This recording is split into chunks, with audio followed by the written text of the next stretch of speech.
কি মনে আছে তো? কালকে গেছিলাম না 13 পার্বণে? মনে নেই? এই দেখো অ্যাম্বিয়েন্সটা, আর এই যে সেই মেনু কার্ড, যেটা দেখে আমি ভয় পেয়ে গেছিলাম, মনে নেই তোমাদের? এই যে সেই মেনু, যেখানে আমরা অর্ডার করেছিলাম একটা স্পেশাল চিকেন বিরিয়ানি, আর তার সাথে একটা কম্বো ছিল যেটাতে ছিল চিকেন কষা আর বিরিয়ানি, চিকেন বিরিয়ানি। তো এইখানে ছিল সেই চিকেন কষা দুটো সাইজ জাস্ট মনোমুগ্ধ করা সাইজ ছিল। আর এইখানে হচ্ছে এটা ছিল আলু বোখরা।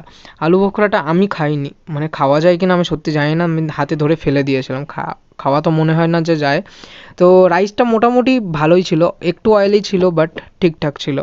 আর এখানে গাইজ আমরা গরিবত্বের প্রমাণ দিচ্ছিলাম, সব কিছু আমরা কুড়িয়ে কাছিয়ে নিয়ে নিয়েছিলাম, তারপর ওই ঝোলটাকেও আমরা রাখিনি, সবাই মিলেই নিয়েছি, ও একা না, আমিও নিয়েছিলাম, এই দেখো, দেখেছো, সবাই মিলে নিয়েছিলাম। আর ওখানে ও একা একা অনেকটা রাইস খাচ্ছিলো, সবার শেষ হয়ে গেছিলো, তাই আমি একটু ওর থেকে নিয়ে নিলাম।